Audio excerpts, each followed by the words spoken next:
همیشه بین ما دیواری صدرنگی غرور است نداریم هیچ کدام حرفی که بازم تازه باشه چراغی خنده هامان خیلی وقت سوت و دور است من و تو من و تو من و تو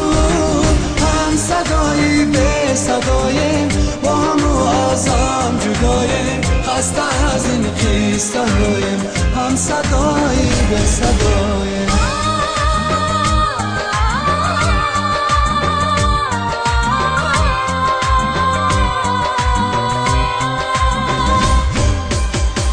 نشستیم خیلی شبها قصه گفتیم از قدیمان یک عمر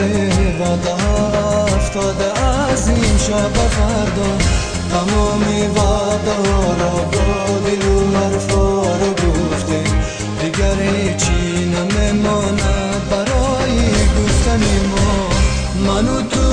من و تو من و تو هم صدایی به صداییم با هم و از هم جداییم خسته از این قصه هاییم هم صدایی به صداییم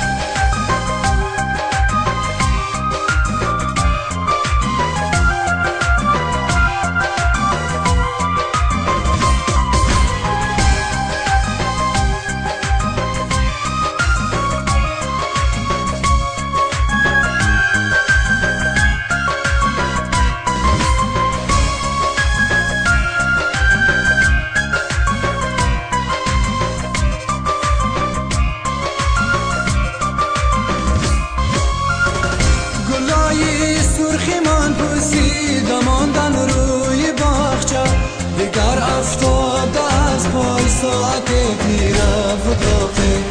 گلای خالی رنگ زردی پاییزی گرفتن چونان خسته شدن از حرف هر روزی تو با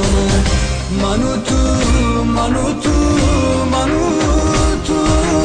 هم صدایی به صداییم با هم و از هم جداییم خسته از این قصه هاییم هم صدایی به صداییم من و تو من و تو